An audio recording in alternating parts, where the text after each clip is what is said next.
3 years ago, with the commercial release of VR headsets looming on the horizon, it was possible to imagine that the world was about to change.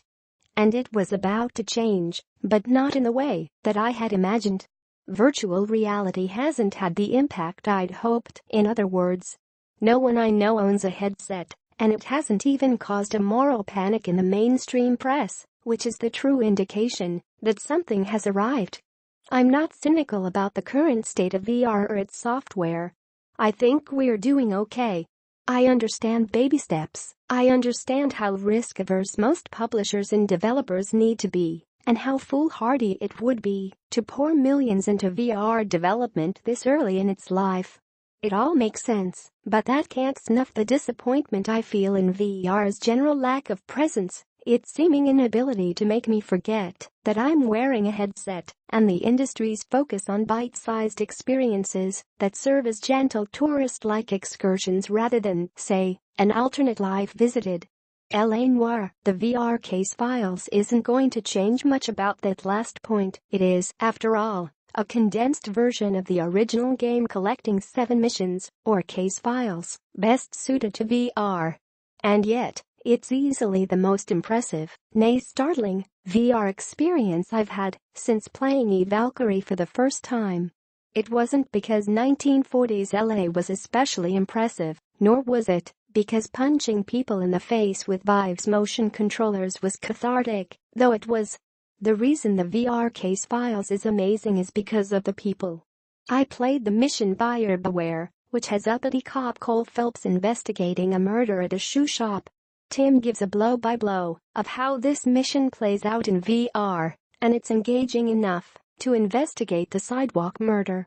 But everything changed, for me at least, when I entered the shoe shop to speak to Clovis Goleta, the seemingly shifty store clerk.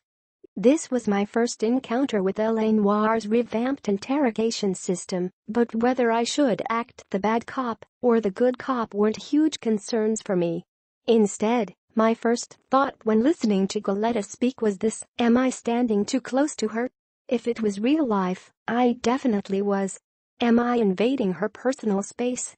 I immediately stepped back and waited for her to react to my body language, an instinctual, barely registered action that we all probably carry out in real life occasionally.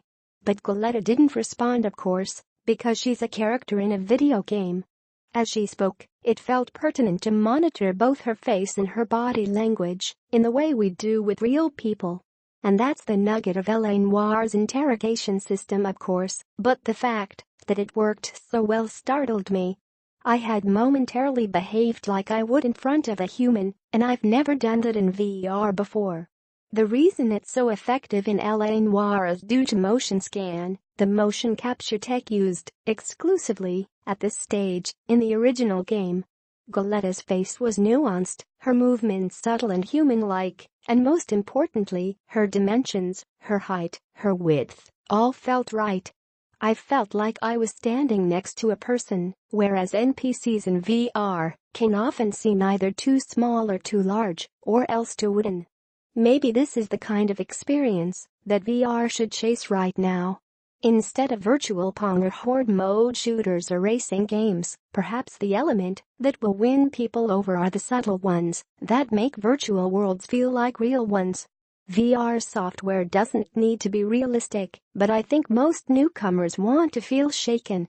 They want to feel as if they've stepped into another world. And what I learned from LA Noire is that perhaps the best way to do this is to focus on people, life, conversations. I'm usually one to race through dialogue in games. I like driving and shooting. But in LA Noire, I longed for every human encounter. We all knew VR would need to establish its own styles and genres that what we play on screens couldn't possibly make a direct leap over, but how many studios are doing this? The VR case files arguably isn't innovative, but it contains the kernel of something VR can do that, crucially, makes for an experience you can't get on a TV. And of course, the VR case files is a game, and like most VR games it can't hope to maintain this illusion of reality. Movement is great as far as VR games go, but overall, movement isn't great in any VR game. Meanwhile, VR's grainy resolution has a long way to go too, as do efforts to eradicate motion sickness.